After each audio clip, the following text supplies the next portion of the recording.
successful, but what? They're not successful. Why? So that's his why buy.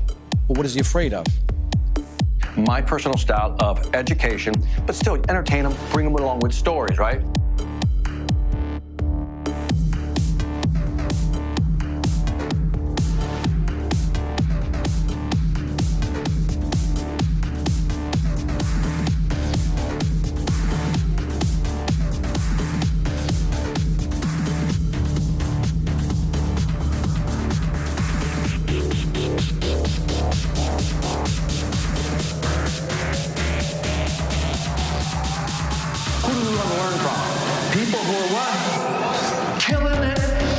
If you're a real man, what do you do? I'm not the only one. You can't wait to tell your spouse. You can't wait to tell your colleague. You can't wait to go to work and tell somebody. And you're like, oh my God, I can't wait. So what happened? If you haven't seen my TV show, you should get cable. That's what you need to do.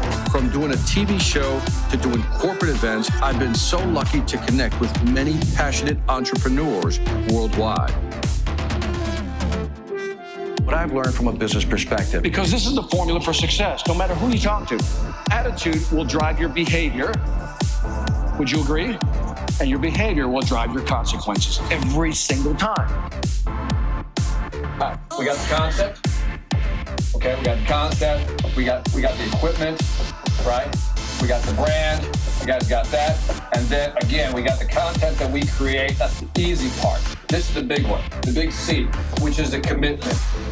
What should you do? That's right. All right. 10 Xers. Do not fail me. True test. Here it comes. There's skill, and then there's will. Listen to what I'm saying. There is skill, and then there is will. And here's the interesting thing. I know a lot of people who have a lot of skill, but have no what? Will, right?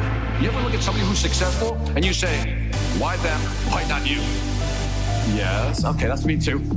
You have more control, but your costs are also going to be what? Higher. Now, here's where some of the magic is starting to kick in. You can talk to any CEO in the B2B business, any CEO. You walk into his office and they only care about 3 things. People too. Yeah, you with the suit, put it up. There you go. I hope you can see this. I'll try to draw big.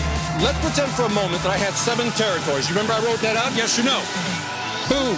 Territory 2, territory 3, all the way to territory number what? 7. So now I've segmented my market. So content is going to start being created by machines. And I'm telling you right now that those people, you guys, the content creators that connect with people are the ones that are going to win. Some people think, well, it won't work for my industry. Really? It'll work for any industry. Trust me. The majority of the time when we're looking to fix something, repair something, or learn something, where do we go? YouTube. We don't even want to read anymore. We go to YouTube. Tell me if I'm wrong. Tell me if I'm wrong.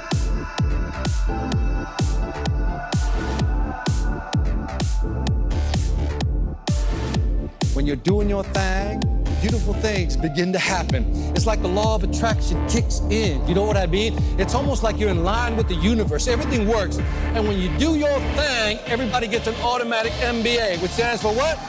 Mega Bank Account Money. Are you with me? So we don't want to do a thing. We want to do a what? Beautiful.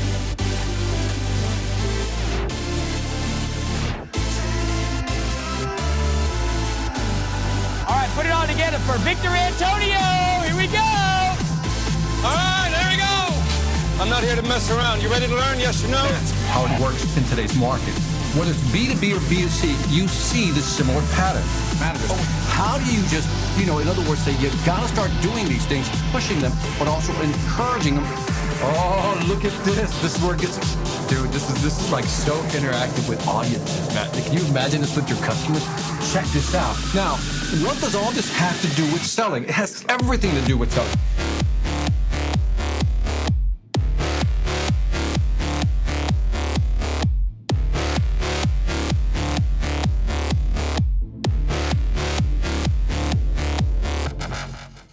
All right, welcome to another Sales After Dark.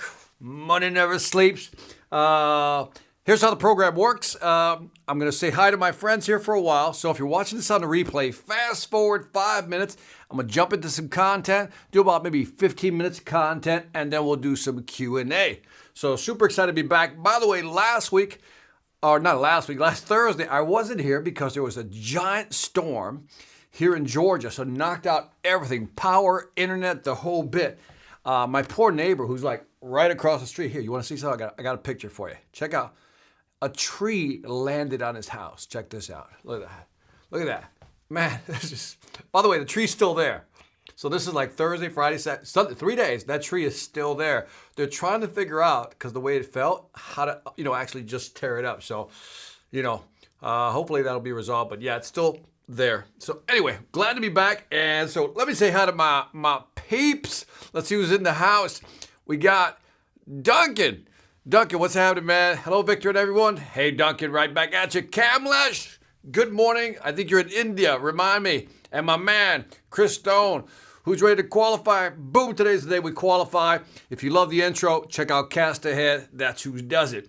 Mia Knox, West Coast, Mia Knox. Hope everything's well over there. Matt Parker, my man, Alabama. Roll Tide. In the house. Looking forward to the great lesson tonight, man. Thank you for being here, Matt.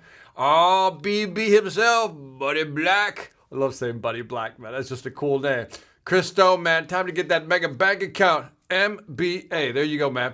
Spencer Riley. Good to be here now, Foretta. Great topic. I think so, man. It's a short one, but it's going to be a good one. Brian Gator, Las Vegas in the house. Thank you for the message also, by the way. Glad you were concerned about me, so thank you. I appreciate that, man. Heather Gurney Morgan, good evening from the great state of Idaho. Potato ran away. Remember that song, Heather? When the Idaho potato ran away with the tomato at the barnyard dance. I learned that song as a kid. Tell me if I'm the only one that knows that, Heather. If anybody else knows that, it'd be nice to know. Mike Morgan, check this guy out. He is awesome. Mike, listen to Heather. Listen to Heather. Cup of tea. Back in the house. Way to go, man. Sergio Perez, thank you for being here, man. Let me see. How to build your brand. Oh, that podcast with James Buckley. A whole new meaning to sitting on a fence. That's what Chris said. That was his thing, man. Look, I'm doing the Sales Influence podcast. You guys got to watch these. I mean, the interviews I'm getting. I'm going to show you a sample a little bit, just a one I just did about a week ago. And I'm telling you, these interviews are fantastic. And I'll set that one up. But let me come back to that. Digging the Purple Man, Paisley Park, man. In memory of Prince, man. I'm just like a Prince fan.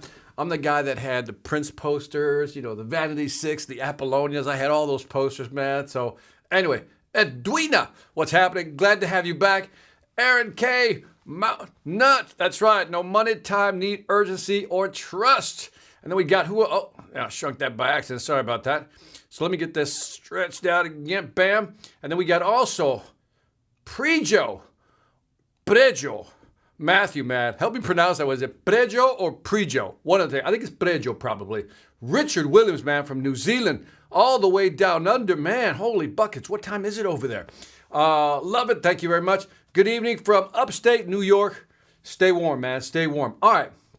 Before I get started, we got Julian joining us last minute here. Victor, love the content and these sessions, man. Thank you for joining me, and thank you again. But anyway, before I get started, I do want to highlight the Sales Influence podcast interviews I'm doing. So here's what's different. What I'm trying to do, and by the way, Chris Stone, Cast Ahead, you'll see him on the chat board. He's doing all the editing for me. Great job, by the way. And so what we're trying to do is interview like a lot of frontline salespeople, like people who are in it. Like I talk to sales experts, right? Gurus, but I'm also talking to like real salespeople, right? And some of the interviews are just, fantastic. So here, I teed up a little sample for you. It's 2 minutes. It'll be worth your time. Check this out. Welcome to the Sales Influence Podcast, where we talk about finding the why in how people buy. I'm your host, Victor Antonio. So I'm Kevin Dorsey. Everyone calls me KD. The only people that call me Kevin are my wife and my mom, and both times I'm probably in trouble. Okay, like we need to adjust to that. So right. I think in a lot of ways, man, sales kills sales. Once one thing starts to work, everyone goes out and does it at 60-70%. If you have a rep out there, anyone that's listening, they're struggling with an objection. Practice that objection for 30 minutes. Like, it gets to a point where you actually want them like, yo, I got it. Oh, do you now? What do you do? Right? It has to get almost to an eye roll situation where they are rolling their eyes at you of like, yo, I've got this. Let's move on. Katie, last night's Sales After Dark live stream was about the intro, the cadences, the pauses, the emphasis, the inflection on just 2 or 3 lines, man. Dude, we're lining up like this. You got top 10 sales fails. The first one here, almost got arrested while trying to get into a school to get a principal to sign a contract. Tell us about that, Kevin. But here we are at pretty much an empty school with a black man walking around the campus, poking his head in windows, and trying to like test the doors. I'm like, how did I not get arrested? Right? People have growth very confused. You outgrow your position. You're not given growth.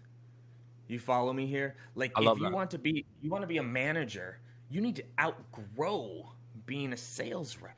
The only time that you have call reluctance is because you're thinking of yourself, not of the prospect. You're worried about heavy, man. You're some heavy brother, man. You're a heavy brother, man. I love it. Okay. I love it. You're thinking about how you're going to look, how you're going to sound, how you're going to fail, it's all focused on you. This is one of those interviews I really love staying quiet for. You know what I mean? Because you're just going, I always tell people, you don't have to love what you sell, but you should love what it does for your customer. You know what I mean? Yes. Anyway, I wanted you to see that because those are the type of interviews I'm doing with people. And like I said, I just started doing these. And so big, again, shout out to Chris Stone. He gets tired of me giving him shout outs, man. But look at all the editing, all the cool graphics. He just makes it all look good. But I wanted to emphasize this because those are the type of interviews I'm doing. In some cases, I'm pushing people really hard to give us like real content, right? So instead of giving you, the high level, Chris calls it the wordy stuff, where people just don't say anything. You ever have people just talk, but they don't say anything? So I don't go for that. So I ask people for answers, like real solutions. So check out the Sales Influence podcast, iTunes, Stitcher, all those places. So just look for your favorite podcast. I wanted to highlight that one because I think it's deep. I also wanted to, think about 3 things he said in there. I wanted to highlight 3 things before I show you what I got. Let me just kind of show you. So the first thing he said that we talked about on the Sales After Dark, by the way, episode 82. So we're almost at 100. So the first thing he said was that you should practice, and this is what I love what he said. He said, practice your objections, right? And what he meant by that is what we talked about before, is that when an objection comes your way, you should have it so programmed in your head how to respond that it should sound naturally. So in that interview, he talks about how sometimes they spend, not joking, like literally half a day working on 2 or 3 lines. 2 or 3 lines, half a day, because they want to make sure people got it down and it sounds naturally. The second thing he said I thought was interesting is that you have to, if you want to move up in business, if you want to be a sales manager, if you want to be a VP of sales, director of sales, you have to outgrow, and this is really important, outgrow your position.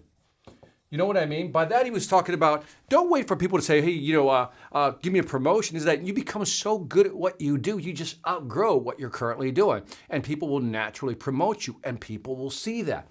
The third thing that was important that he said, and again, the interview is like loaded with nuggets. He talked about call reluctance. And this was my favorite part. Call reluctance is when you're afraid to call a client. You're afraid to talk to new clients. As he said it, because you're so in your head, you're thinking about what you're going to say, how you're going to sound, how you're going to come across. Well, it's not about you, it's about the customer. And that's what I said. Again, you don't have to love what you sell, you should love what it does for your customer. And if you know what it does for your customer, the sales conversation flows easy. So again, if you're hesitant to call a customer, it's because you're in your own head. Really, if you're calling a customer, it's because you know you can help them. You know you can help them, and that makes you want to call people because we naturally want to help people. So a great interview of that one and the one I did with Buckley, the one I did with John Barrows, Anthony Iannarino. I got some great interviews.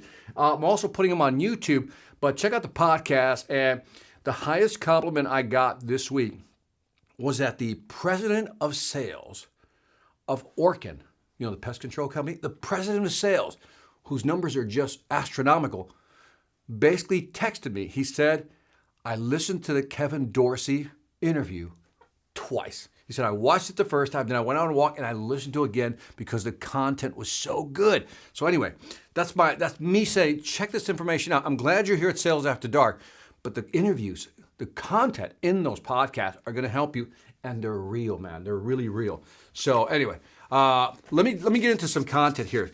So what I wanted to talk to you about was almost like what Kevin was alluding to already, is that you got to have stuff programmed. If there's an objection, then you have to have it programmed. But I want to take a step back, and one of my favorite companies out there is Gong.io, right? And Gong did this study, right? And basically Gong said, look at this, look at these numbers. Basically Gong said they did a study on 67,000 plus calls where buyers raised an objection. Buyer raises an objection. And what they found is that on average, the top performers ask about 47% more qualifying questions, where the average performers typically add maybe about 31%.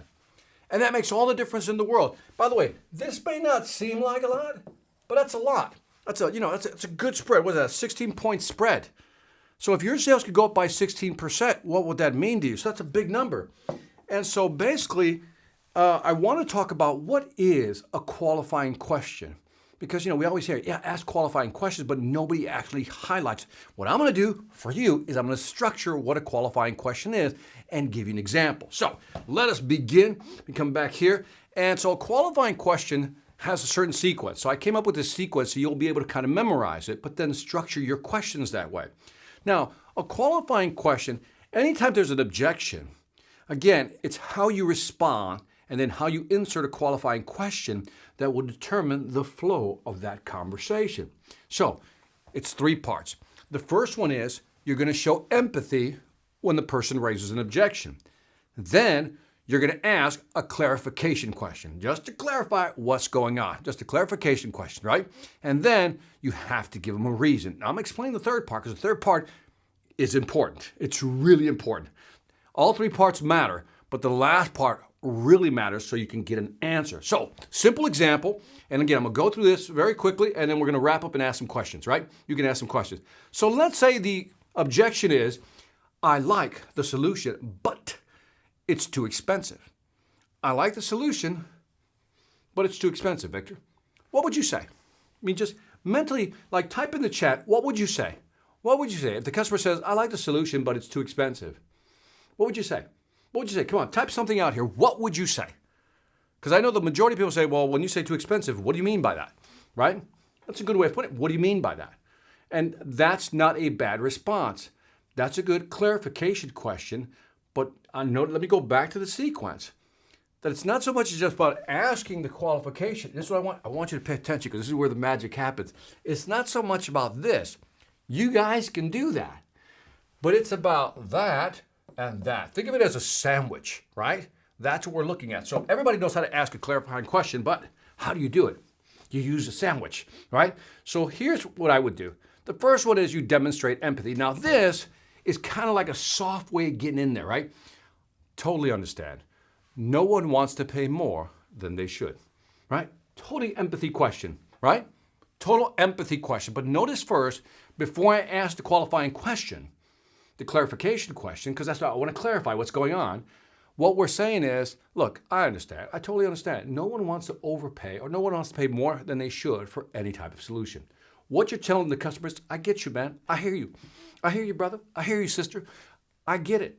And it's a nice way, because you're going to see, if you just ask the qualifying question, well, what do you mean it's too expensive? It comes across as a little hard, right? But if you just say, I totally get it. I understand. I said, nobody wants to overpay for something. I get that. Then we go to the clarification question.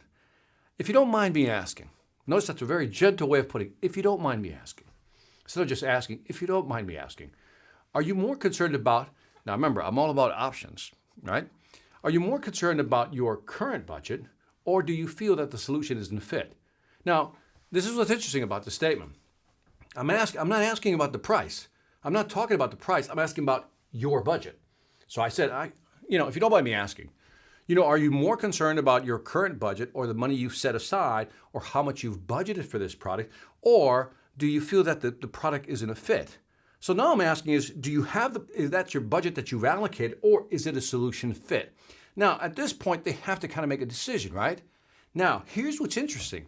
When you ask a question like this, in many cases, the customer doesn't want to really give you the real answer, right? Doesn't want to give you a real answer, right? But what I'm doing right here is presenting an option. So let me back up. First one, I feel your pain. I totally understand. Nobody wants to overpay for a product. And again, remember, think about what KD said. You practice this so it sounds natural. I don't care if you practice this for an hour. Get it down and then do it for every objection. Then you go to clarification. If you don't mind me asking, again, it's so gentle. If you don't mind me asking, do you mind if I just ask you a question? You know, again, very softly, right? Are you more concerned about your current budget, the money you've set aside, or is it that it's simply the solution isn't a fit for what you're looking for, right? Now the customer is what? Thinking, right? Now, if they're going to hesitate to give you an answer, then give them a reason. This is what I've learned about selling. This is how I learned about getting more information. When you give somebody a reason, they give you more information. It's the most fascinating thing. I can ask you, for example, how much money do you make as a sales manager, right? You're like, well, that's kind of personal, Victor. That's, imagine meeting somebody, right, at a networking event. And then you go, well, how much do you make as a sales manager? It was like, dude, I don't even know you. Why would I give you that information, right? I'm not going to give you that information. But what if I just change the pitch like this? I said, now you're a sales manager. And they're going to say, yes, right? They're going to say, yes. I said, can I ask you, again, if you don't mind me asking, how much does and just say the average sales manager make? And then you say something like this. The reason I'm asking is because my daughter is moving into a position like that, and it would be nice to know what that range is. Can you tell me? Can you share that with me? And what do you think they're more likely to do? Now, I've asked the same question. How much do you make? On average, how much do you make as a sales manager? That's one way. But by asking, do you mind if I ask, how much do you make as a sales manager? Because the reason, my daughter is moving into sales management, and I kind of want to know what to suggest to her when it comes to an actual, average income.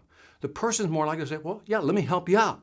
Let me give you information. So once you provide a reason, people are more likely to want to give you more information. So in this case, you would provide a reason like this.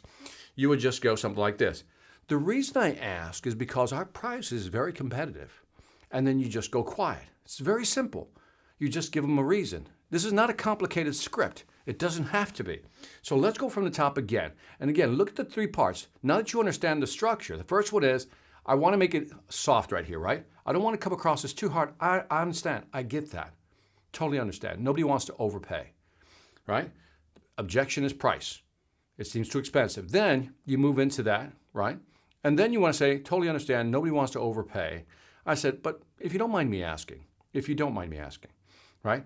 By the way, I would put a pause. The way I would sequence this, if I was learning how to use this script, I would definitely put a pause right here. I'll put a P for pause right there. I said, if you don't mind me asking, are you more concerned? See how I did that? If you don't mind me asking, are you more concerned? And this is even more important when you're on the phone, to have those nice pauses, those nice breaks. Because once you pause, in the person's brain, this is what's fascinating. This is why when we don't use pauses, we're like killing ourselves. When you pause, it immediately triggers the other person to pay attention because they're going, why did he stop? Right? So again, if you don't mind me asking, and then are you more concerned about your current budget, or is that it's not a solution fit? Play with those words. And the reason I'm asking is because, and that's the thing. Remember, if you read Robert Cialdini's book, because is almost like a compliance trigger. For those of you who don't know who Robert Cialdini is, he wrote a book called Influence. In there, he has 6, influence levers that you can use. And one talks about a compliance trigger, because. When you just use the word because, people seem to want to just give you information or actually comply with the command. So this is all I wanted to talk to you about tonight, because we can make this complicated, but what if you just did this for every single objection you had? What if you were able to practice, again, this sequence, practice out, how do I create that empathy? I totally understand. Nobody wants to overpay. Take another objection. Now's not a good time. I totally understand. Right now, you got probably a lot of things going on and you have different priorities. But do you mind if I ask you a question? And then you would ask the question, right? And the reason I'm asking is because. And you can use this sequence for every single objection. Again, a very simple strategy that you can apply. And again, I'll repeat it for the third or fourth time already. Write them all out in this sandwich level. Like I said, everybody has this one right here, but you need to put the sympathy and give them a reason to give you the information. Create this little sandwich and watch how they'll give you more information. Write out the script and then memorize it. And keep in mind again, as you're going through your script, do what I do. Like again, I would script, I go put a pause here, put the pause there, right? I would tell myself, add a pause right there. Are you more concerned about, and notice I input the emphasis on what? Your current budget, or, right? You can do that one, or, which you can't really see, but it's right there. Or do you feel this simply isn't a solution fit? Notice that the tone actually goes down. And so what I tell people is when I train them and I coach them is that how we say it, how, as far as velocity, tone, volume, where you drop, where you raise, depends. It'll build energy or actually make them think, pause, gives them time to go, what is he saying? What is he about to say? And so work out the script. And then lastly, again, price is competitive. You get the idea. That's all I wanted to talk to you about today. I thought it was a simple concept. Let me know what you think, and let me see if I get a blank screen up here. Any questions? I'm open to questions. Like I said, it was a short version today. Let me see. If you don't mind, let me see. We got some good ones on here. Oh, wait, hold on. Got to get my, let me see. Let me pull back. I'm going to go back to these. Okay, let me see. Okay, Chris, How about this? What will it cost you not to implement the solution, right?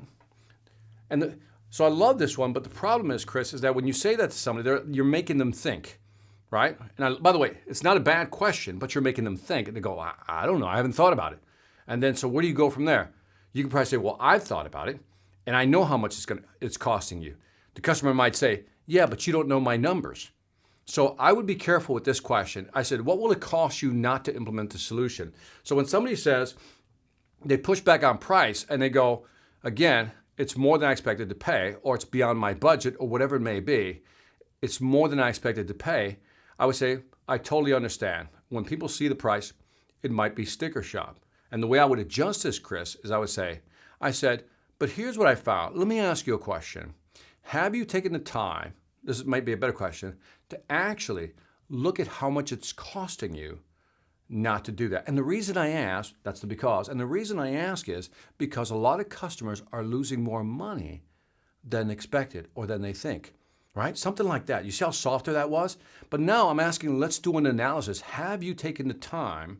Have you considered how much it's costing your company every day that you're not implementing the solution? And the reason I ask is because it's usually 10 or 15% of their total revenue. Now, at this point, now you got the customer thinking, no, I've not taken the time to think about it. I said, can I walk you through some scenarios and some numbers, and then we can use your numbers and let's compare. Nice conversation. I love the question. You're on the right track, man. But something like that is what I would do. If you like the solution, are you worried about price or cost? So Henry's going to go with the price or cost. So again, I totally understand. Most people, the intro, right? I totally understand. Most people don't want to overpay. But let me ask you a question, Mr. Customer. Henry Lee's going for the Zig Ziglar approach, which I love, right? Are you more concerned about price or cost?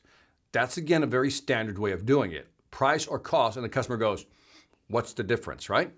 And that's a nice way of coming in. So not a bad strategy, Henry, not a bad strategy at all. So, but if you're like, again, price objection, you want to find out if it is in their budget or not. Remember, we want to give them an option of which way to go. In this case, they can say, well, what's the difference? And then you can walk them through.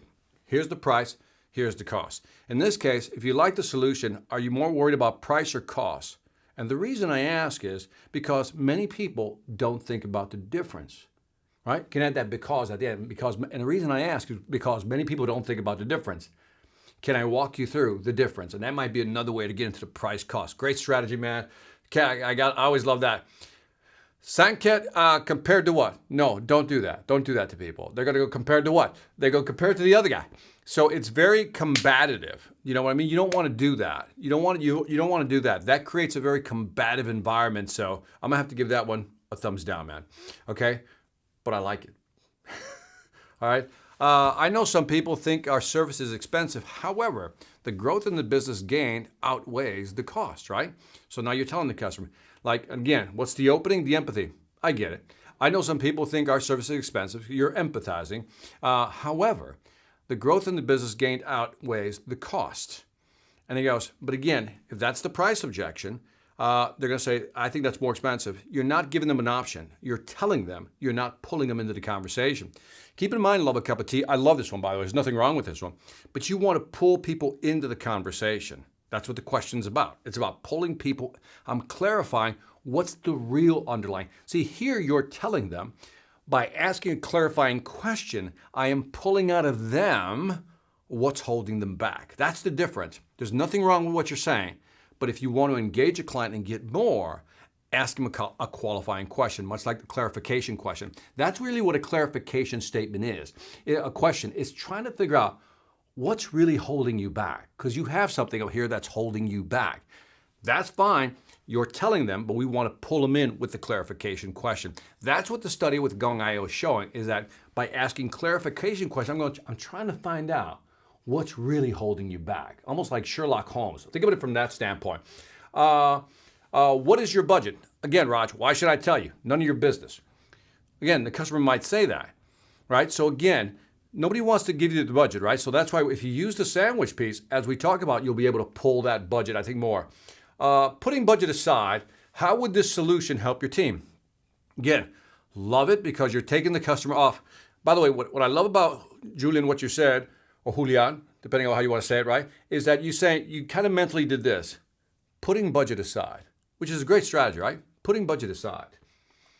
Is there any other reason you wouldn't want to move forward, right? Putting that aside, and I usually do that to people. I say, if I put that aside right there for now, is there any other reason? Or how would this solution help your team? Putting the cost aside, how do you think it would help? And that's like powerful, man. That's like, yeah, it pulls them in, right? So again, nothing wrong with this one. I love the set aside. That's a beautiful mental set aside, by the way. I like that, Julian. So I really love that, man. So that's a good strategy. Love that. Let me see. Understand, but. Ooh, be careful, Tamia. Because it's like every time you say but right away, the customer's like, Remember, when you use the word but, it negates everything before it. You say, I understand, but. That's kind of how it comes across. What exactly are you used to paying and what does it cover? Again, so phrase it gentle. Remember, you're coming in at a 90-degree angle, like really hard with that one. I understand, but. Now, I know you probably wouldn't say it that way. I know you probably say it a little softer. But in this one, again, think about the structure about I understand, right? I totally understand. Most people don't want to overpay. And the clarifying question is, you're trying to figure out what's really holding them back.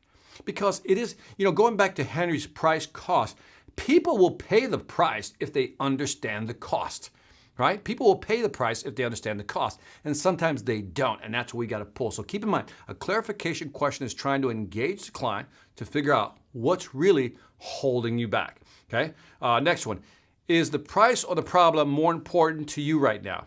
And again, what you're doing, Spencer, is you're making the client overthink the whole process, and that kind of just, I'm not saying that torques them off a little bit, but might torque them off. It says, is it the price the problem, or is the price of the problem more important? I go, well, I'm okay with the problem. It's not really bothering. It's not a sense of urgency, right? But again, if it's the price, we go back to the structure. Remember, pull them in with the question. Ask a better clarifying question, and then give them a good reason after that. Gator says, ECRs, simple but effective, like many. I skipped the empathy part and jumped to the clarification. Yet, stepping back, I realized how callous that can be. Yeah, that's it. I mean, just that little empathy piece. You come in a little softer. It's like a softer landing. It's like a 45 instead of a 90. And so just ask that extra question. If you don't mind me asking, I'm adding that to the mix. If you don't mind me asking, yeah, add it to the mix, man. I won't charge you for that one, Chris. So great tip. Thank you very much. And my man, Rod, is back. What does Rod have to say today? Love this VA as always. What would be your response for an objection without getting too political? We're not doing anything until after the election or any other event for that matter. Well, that's not a political question. That's just a timing question, right? If somebody says, I'm not doing anything until after the election, right? Just say, Totally understand. Remember, empathy part. I totally understand. Right now, there's a lot of confusion. But then it says, if the outcome were to be this or that, I said, what would you be leaning towards doing? You know, once we're past the election, what is your inclination on which direction you're going? Remember, that's a clarification because I'm trying to figure out what's really holding you back. He says it's the election, but no, it's not the election. It's the results of the election, right? Or just the consequences of people finally getting over the hump, the mental hump of the elections, which are tomorrow, by the way. So that'll be great. I'm also looking forward to us getting past the elections. So I would ask something like that. It's almost like the set the price aside. You're kind of doing the same thing.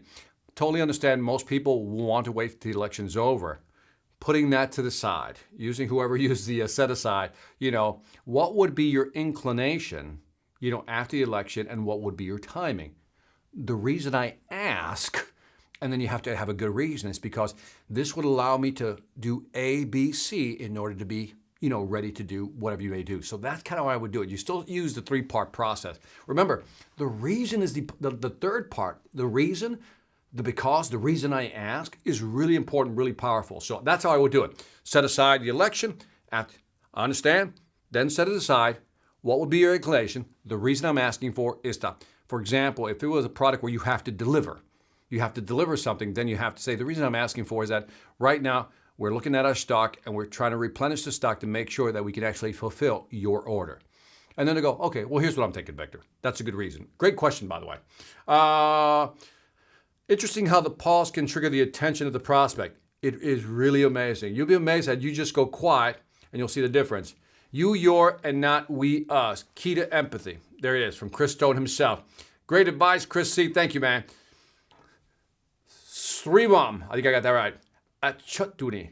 How best not to sound scripted? I am generally able to say when someone is going through I am assuming the empathy has to be real, not fake. Yeah, I mean, it's one of those things that I hate when people go through a list. I think the best way, so that's a good question to really discuss right now. Let's take a little pause and really hit this one because this is important what you're bringing up. Great point. And that is, what happens is when people go through a question, they just don't, they don't know what they want. This is what I've learned. When people don't know what they want from a conversation, they go through the questions, right? And so what I've learned is that I know what the questions are that I want answered. I don't go off the 8 questions. Like if I was going to ask you the 8 questions, for example, I would just start having the conversation with you. Now, I know what my 8 questions are, but I would find a way to weave them into the conversation so it would have a natural flow.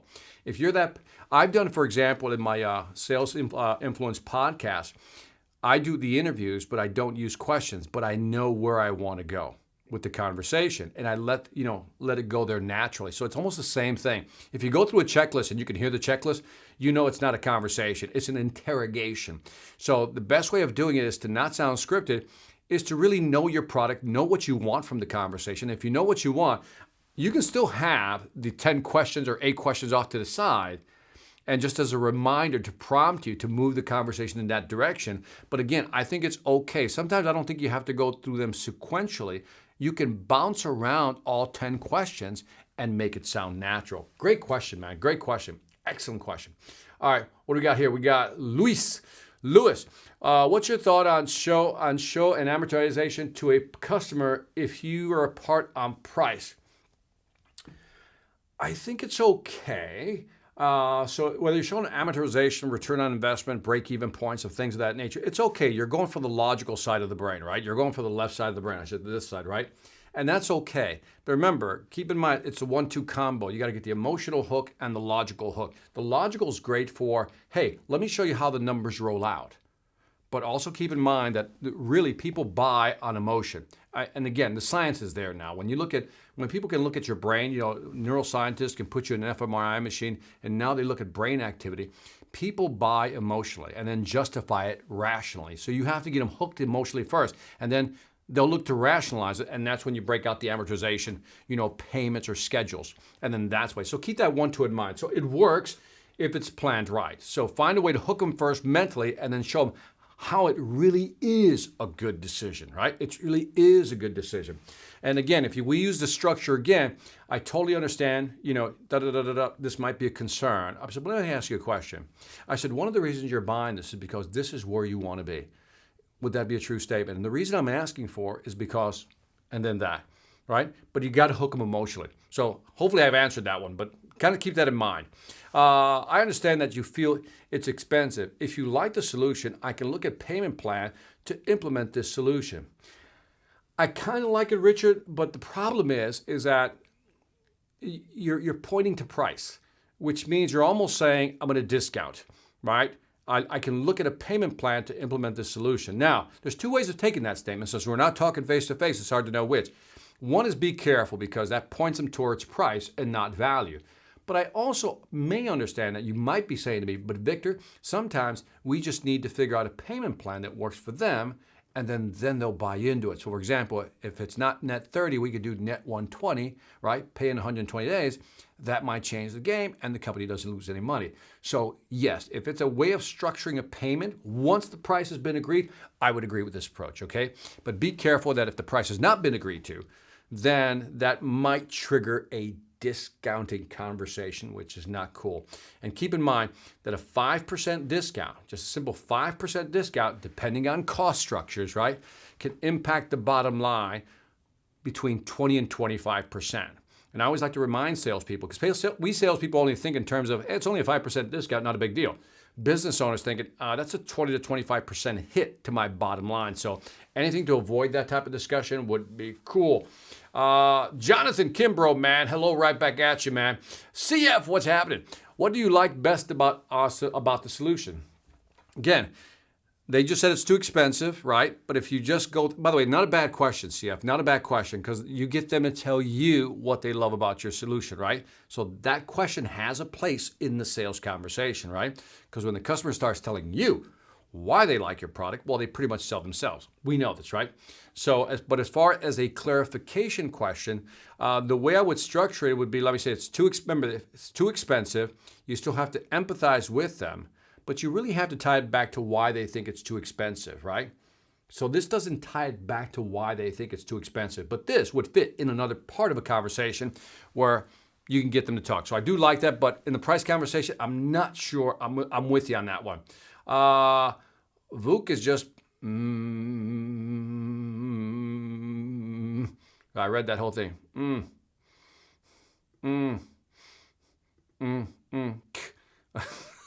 Dude, all right, man, that's cool. Let me go to Moises Dorsey, man. What is the worst thing that can happen if you go ahead today?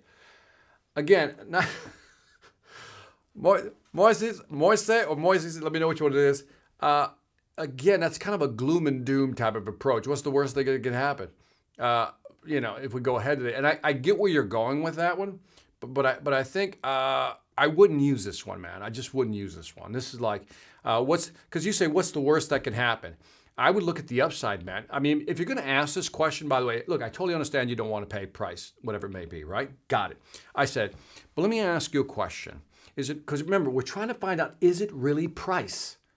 Because let's get back to the clarification question, the formula. I'm trying to find out. In fact, let me go back out because I really want you guys to kind of, let me go back to this voice so you guys can see it, Moises.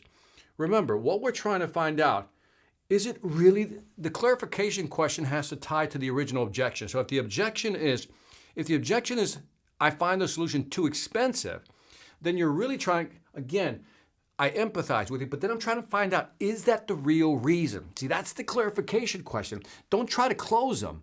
That's a closing question. What I'm trying to find out is what's really holding you back. That's the importance of the clarification question. So keep that in mind. I like the question. I get where you're going with the what's the worst that can happen. I personally would never use that line. That would just be me. If you're going to use that line in another type of close, then the way I would use it is, I said, remember, you got to highlight for the customer what they're losing by not using their solution. And you got to quantify it for them because sometimes they don't know how much they're losing. So keep that in mind, that if I'm talking to a customer and I want to use that type of question, Moise, that would say, I said, let's walk through some numbers. Look, I've talked to a lot of customers who've told me our solution is expensive, and I get that. And now you can go into another type of approach where you go, let me walk you through some numbers, some savings. on ... And let me show you how much it's actually costing you by not implementing our solution. And then you can use the reason here. And the reason I want to show you this is because a lot of customers don't understand the real cost of not implementing our solution. Do you mind if I walk you through the numbers? See how that's just more friendly when you do it that way, Moise. Let me know what you think of that answer, man. Can you do a recap of what you said? I feel like I've missed out on so much. Brief, watch it on the replay, man. Watch it on the replay. It would be unfair to everybody else if I did that. Let me see, you got layman serve. Chris Stone, cast ahead, always positioned to upsell, man. He does it super well, man. Vuk is trying to say something, I don't know. If you need attention, man, let me know, man. We can just send you some love from here, man. Sending you love, Vuk, because apparently you need some love, man. Dude, please like and share. Also, check out the Sales Velocity Academy. By the way, so thank you for the reminder. If you haven't checked out the Sales Velocity Academy, again, great courses. And if you love this, you'll love the Sales Velocity Academy. Great question. I think that was a fantastic question. Sergio, what do you think about this? We need 3 proposals to take a decision. I don't know if I understand. Said he'll come back at me again one more time. I don't know if I understand that one. Mastering the skill to ask open-ended questions is key to having a conversation flow naturally. You got it. That's what a clarification question is. I'm just trying to pull more information to really understand. Because sometimes what we say isn't the real objection. If there's something up here that we're not pulling out. And that's why when you use that, the reason I'm asking for, you can feel people lowering their defenses a little bit. And I think that's pretty good. So, and Cyril said, yeah, conversation, not interrogation, man. It was a great question, man. Something about hydrate. I don't get what he's saying. So, Doug Lehman, true, boom. Ankle John, man, where have you been, brother, man? All right, I definitely agree that it's expensive based on the competitive price. It's a bit higher, but it can do more than the competitor does. And again, these are great lines. These are great statements. But the problem is, again, you're telling the customer, we're trying to pull from them what's holding them back. That's the difference. I gotta really emphasize, that's the difference. What's holding them back? These are all great closing questions, advancing the sales questions. But when we're in early conversation, we're trying to realize what the customer is really saying. As we're moving towards the close, they say it's too expensive. Again, I totally understand. But I need to understand, is it really that it's too expensive because you don't have the budget right now? Or is it maybe the product really isn't a fit and you're saying, why would I pay for that? Could that be it? And the reason I'm asking, and then you give them the reason. So kind of keep that in mind. So it'll be a good way of doing that. Love a cup of tea. Yeah, that's a good chat. All right, stop the spam. Yeah, man. Let me go. So let me see. Catch the replay. Yeah, just catch the replay. Love it, man. Chris C. What if a competitor is offering the exact same product, but their price is lower? Examples of reasons. So when a competitor is offering, when somebody's offering it, I get this all the time. What if a competitor is offering the exact same product? Which they always do. We don't have unique products. You don't have a unique product. I don't have a unique service. You don't have a unique service. I don't have a unique product. We live in a world of parity where everybody has almost the same. You are, as I've always said during the Sales After Dark, you are the differentiator. People want you to position it. People feel comfortable from you. I think it was Brett Adams said, it's not how people make a decision that closes the sale today. It's how they feel about how they make the decision. I want to think about that for a second. How do you make me feel about making a decision? Because I can buy the product anywhere, but I feel more comfortable with you because of the way you explained it, the way you walked me through it. Right? That's what selling is today. Selling is making customers feel comfortable with the conversation we're having. Yeah, you can get it somewhere else, but nobody's going to take care of you the way I would. And nobody's going to explain to you or position it the way I have. That's kind of how you need to think about selling today. So if they're offering it, but their price is lower, again, if the price is 5% or 10%, you can justify that away, maybe 15, maybe even 20, right? So, but if it's ridiculously discounted, then you're targeting the wrong people. That's what I would say, Chris. You're targeting the wrong people because you don't want to keep lowering your price because you lower the price, they lower the price. You lower the price, and then you enter the pricing spiral. So that's the best answer I can give you without knowing a little more. A couple more and I'm out of here. Can you elaborate on the 5% discount and the impact to the business? There's a book called Value Selling. I'm going to forget the name, by O'Reilly. I know Brian's going to help me on this one. I think it's Value Selling. Value Selling by the guy named O'Reilly. This book is a little dated, but it was the first time I saw this example. By 5% means if I give you a 5% discount, again, remember I said there was a phrase I threw in there, depending on your cost structure. So I'll try to give you the short of it. That if you're selling, for example, a $100,000 product, right? And you decide, now remember, we're producing these products plus services, right? So $100,000, you discount this 5%, which is $5,000. That makes it $95,000, right? Now keep in mind that this price went down, but my overhead, I'll call it my cost of sales, and also my variable cost, and I don't want to go too deep into this structure still stays the same, or because it's lower volume, it might impact my variable cost.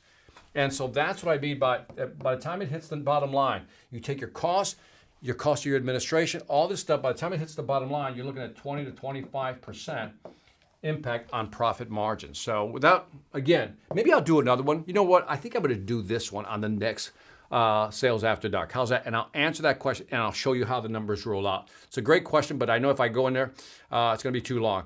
I've never had sales skills, but this is still very interesting.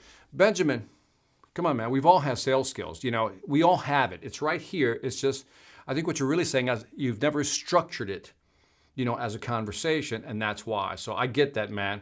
Let me see. Cheryl says, I don't know what that means, but okay, we'll move on. Can you talk about account management? Too big of a topic, Ash, to cover for this one. Let me see. You're the first company we have had here, so we'd like to talk with a couple more for comparison. In other words, people want to compare, right? And so this, Luis, you get into long conversation. This is another great topic. I'm going to go, let me just write this one down. I'm going to write two of them down. One is the 5%, and this one I like because, you know, it's almost like we need to get 2 or 3 more estimates, right? And how do you handle that? So anyway, that's a longer conversation, and I'm almost, I got about 3 more minutes. Let me answer a few more that are quick. Cheryl's going to catch it on the replay. Just found the stream randomly. Hey, Benjamin, it's all good, man. Thank you for finding it randomly. Love your avatar, man. Sedhill says, I was about to close a deal, and the client came with that phrase. Oh, I see what you're saying. Let me see. Now I got to go back. You got to make me look for this phrase now, Sedhill. It's in the, I got a long stream, Sedhill, so I can't. Oh, what do you think about this? We need 3 proposals to make a decision. Well, yeah, so this gets back to the question that was asked. You're going to have customers who say, we need 3 proposals. So let's deal with that on another Sales After Dark. And on that note, let me just wrap up on this one because, again, I'm going over time a little bit. Final thoughts for the evening, man. And I will handle the 5% discount, dropping down 25%. And then I'll also do another Sales After Dark on when somebody says, I need to get other bids before I can actually make a decision. So I'm not ignoring your questions, Matt. I got it. I just want to stay focused on tonight's topic. And tonight's topic was, how do you basically extract more information from a client to really understand what's holding them back? Again, we can try to sell them and try to overcome their objection. That's what we're often taught. But think about the Gong.io data. Off of 67,000 calls, what they found is that salespeople who asked clarification questions to pull more information as to why they're holding them back, making a buying decision, those are the people who actually succeed. The average performers are not asking clarifying questions. So again, 3-part structure. First is empathy. Empathize. I get it. I understand. Find your phrasing. Second piece is where you ask your clarifying question. And a clarifying question is almost like a Sherlock Holmes. You're trying to dig through, trying to figure out what's the real reason that's holding you back. Third part, and the reason I'm asking for is because A, B, C, D, right? That's what you want. So think of the structure. Watch this video again. By the way, if you really like this content, make sure you hit the subscribe, hit the like and the share. At least share it with one other person. And on that note, this is Victor Antonio. I'm going to sign off. And like I said, I'll be back on Tuesday. I might do Tech Tuesday. I might not, but I will be here, hopefully, if no tree falls on the house. Again, this is Victor Antonio. Thank you very much for your time. See you on the next Sales After Dark. And remember, selling ain't hard when you know how. Take care, guys. See ya.